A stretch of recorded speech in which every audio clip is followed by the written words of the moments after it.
Hi everyone, मैं हूं शेख ज़बी। मेरे इस चैनल में आप सभी का स्वागत करता हूं। इस वीडियो में हम लोग बात करने वाले हैं इस दिवाली यानी 1 नवंबर को बॉलीवुड से दो मूवी, बहुत बड़ी मूवी क्लैश हो रही है। तो पहली मूवी के बारे में बात कर लूं, भूल भुलैया 3 की पहले एडवांस बुकिंग रिपोर्ट में आप सभी का फिर से स्वागत करता हूँ, क्योंकि इसकी एडवांस बुकिंग बहुत लेट खुली है। चाहे वो सिंघम अगेन के मेकर्स हो, डायरेक्टर हो, क्योंकि खुद प्रोड्यूसर अजय देवगन है, तो सिंघम के डायरेक्टर हैं रोहित शेट्टी, और इधर पे आके डायरेक्टर हैं भूल भुलैया 3 के अनीस बाज़मी, तो वो हैं कार्तिक आर्यन है, प्रोड्यूसर टी सीरीज़ से हैं। तो इनको पता था कि 1-2 महीने पहले ही कि डेट कंफर्म हो चुका था, दोनों का क्लैश हो रही है। तो जाहिर सी बात है कि रिलीज़ होने के बाद या उससे पहले ही स्क्रीन्स के लिए बहुत मारामारी होगी। चलो, रिलीज़ होने के बाद कलेक्शन कोई ऊपर दिखाएगा, कोई नीचे दिखाएगा, वो बात अलग है, लेकिन स्क्रीन्स के लिए मारामारी होगी, ये दोनों को पता था। तो ये दोनों ने पहले ही क्यों शॉर्ट आउट नहीं किया? 1-2 महीने पहले ही कर लेते, क्यों रिलीज़ के 1-2 दिन पहले करते ये लोग, इतना झगड़ा करते? तो ये बहुत बड़ा इशू हो रहा है, क्योंकि अभी तक दोनों मूवीज़ के पूरी एडवांस बुकिंग नहीं खुली है, किसी भी स्टेट में नहीं खुली है, मतलब बहुत कम एडवांस बुकिंग खुली है। बहुत झगड़ा हो रहा है, स्क्रीन्स को बहुत मारामारी हो रही है। तो मैं हमेशा एक चीज़ कहता हूँ कि मूवी हॉलीडे पे रिलीज़ नहीं होनी चाहिए, बस मूवी अच्छी होनी चाहिए।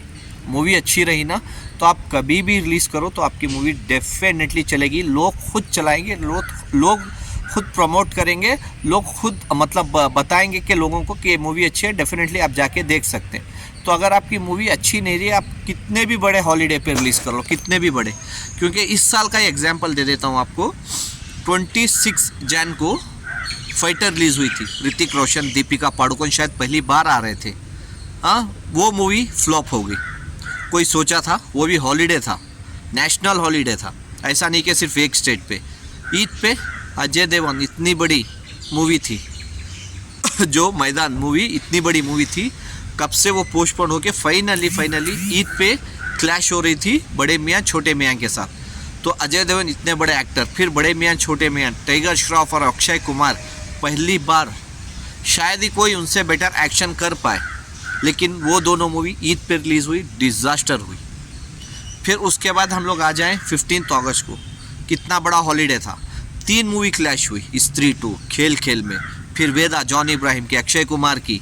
तो क्या हुआ हाल? स्त्री 2 ऑल टाइम ब्लॉकबस्टर बन गई और पहली बॉलीवुड की मूवी बन गई जो सिर्फ हिंदी लैंग्वेज में 600 करोड़ इंडिया नेट कलेक्शन करके गई, और 2 मूवी फ्लॉप होके गई या डिज़ास्टर होके गई, खेल में और वेदा।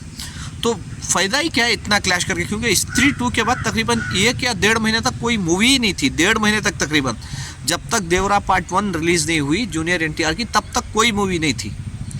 तब आप रिलीज़ करते, इतना बड़ा गैप। देखो, पहले के ज़माने में, मतलब समझ लो 10 साल पहले या 15 साल पहले ना, तो कोई भी मूवी पैसे कमाने के तकरीबन 25 वीक चलना था, 20 वीक, 25 वीक या 50 वीक चलती थी। आज 2 वीक काफ़ी है, 2 ही वीक काफ़ी है, कितनी भी खर्चा होके रहे। अगर 1000 करोड़ भी उस मूवी पे खर्चा होना, 1000 करोड़, तो भी आज इतने स्क्रीन्स है इंडिया में कि अगर कोई भी मूवी क्लैश नहीं होती है और उस मूवी को 1000 करोड़ खर्चा हुआ है ना, तो 1 वीक या 10 दिन के अंदर निकाल सकती है, इतना कलेक्शन आएगा। लेकिन फिर भी क्यों क्लैश करते हैं? अभी देखो, लास्ट मूवी जिगरा रिलीज़ हुई, जिगरा के साथ साथ रिलीज़ हुई राजकुमार राव की मूवी, ठीक है। उसके बाद 3 वीक गैप है, बीच में कुछ रिलीज़ कर लेते, सब स्क्रीन मिलती है। एक तो सोलो रिलीज़ होती, स्क्रीन्स आपको ज़्यादा मिलते हैं, तकरीबन 10 से 12,000 या 15,000 तक स्क्रीन्स मिल जाते हैं आपको, तो अच्छा खासा कलेक्शन आता। मूवी अच्छी रहे ख़राब रहे वो बात की बात है, लेकिन स्टार्टिंग 3 दिन तो चली जाती है आपकी मूवी, 3 से 4 दिन तो चली जाती, कलेक्शन आ जाता। अभी प्रॉब्लम ये होगा, क्लैश तो कर रहे हैं लोग, क्लैश में सबसे बड़ी प्रॉब्लम ये होगी इनके साथ, अगर बाई चांस 2 में से एक मूवी को किसी को लोगों ने पसंद नहीं किया, या फिर बाई चांस अगर लोगों ने पसंद नहीं किया या नेगेटिव रिव्यूज़ मिल गए दोनों में से एक मूवी को, तो मंडे के बाद ऑलमोस्ट उसके 50% से ज़्यादा स्क्रीन्स उस मूवी को चले जाएंगे जिसको रिव्यूज़ अच्छे मिलेंगे। वो डेफिनेटली होने वाला है। तो देखते हैं क्या होता आगे। पहले बात कर लेते हैं भूल भुलैया के बॉक्स ऑफिस कलेक्शन की, मतलब एडवांस बुकिंग की। अब तक ये मूवी कितना एडवांस बुकिंग की है, कितने शोज़ इसके ओपन हुए हैं इंडिया में। पहले मेन सिटी की बात कर लेता हूँ। दिल्ली में अब तक पूरे शोज़ नहीं खुले, सिर्फ दिल्ली में अब तक 126 शोज़ ओपन हुए हैं, 126 शोज़ अब तक। सिर्फ 2 दिन बाकी है, अगर आज का दिन छोड़ दो तो। सिर्फ वेडनेसडे और थर्सडे ही बाकी है, अगर आज का दिन छोड़ दो तो कल परसों। तो उसमें 3 शो हाउसफुल हैं दिल्ली में, 15 शोज़ फास्ट फिलिंग पे, 14% की ऑक्यूपेंसी है। और मुंबई में तकरीबन अब तक 98 शोज़ ही खुले हैं अब तक, और उसमें 3 शो हाउसफुल हैं, 10 फास्ट फिलिंग है। और पुणे में 70 शोज़ ही अभी तक खुले हैं, और जिसमें 3 फास्ट फिलिंग है और 6% की ऑक्यूपेंसी है। बैंगलोर की मैं बात करूं, बैंगलोर में बहुत क्लैश होने वाला है इस बार, क्योंकि थर्सडे को 31 दिसंबर को यहाँ पे बगीरा मूवी रिलीज़ होने वाली है, जिसमें श्री मुरली सर मेन लीड एक्टर हैं, और मेन इसके राइटर हैं प्रशांत नील कोई और नहीं, KGF 1, KGF 2, सालार और उग्रम के डायरेक्टर हैं। तो वो इस मूवी के राइटर हैं। डायरेक्टर आके DR सूर्या हैं, उनके फ्रेंड या उनके फ्रेंड जो भी हैं वो बोल सकते। तो वो इस मूवी के डायरेक्टर हैं, लेकिन राइटर हैं प्रशांत नील। तो वो भी अच्छा खासा प्रमोशन कर रहे हैं। तो कर्नाटका में अच्छे खासे शोज़ इसको नहीं मिलने वाले हैं। किसको? भूल भुलैया 3 को और सिंघम अगेन को बहुत कम शोज़ मिलेंगे, क्योंकि बगीरा थर्सडे रिलीज़ होने वाली है 31 अक्टूबर को। तो इसके अच्छे खासे शोज़ जाने वाले हैं। अगर इसकी मैं अब तक की बॉक्स ऑफिस कलेक्शन की बात कर लूँ, भूल भुलैया की कितने शोज़ मिले हैं पूरी इंडिया में और कितने % की ऑक्यूपेंसी है, अगर मैं बोलूँ ना, पूरी इंडिया में अब तक इसको अच्छे खासे शोज़ मिल गए हैं, क्योंकि और 2 दिन बाकी हैं, और भी बहुत सारे शोज़ मिलने बाकी है।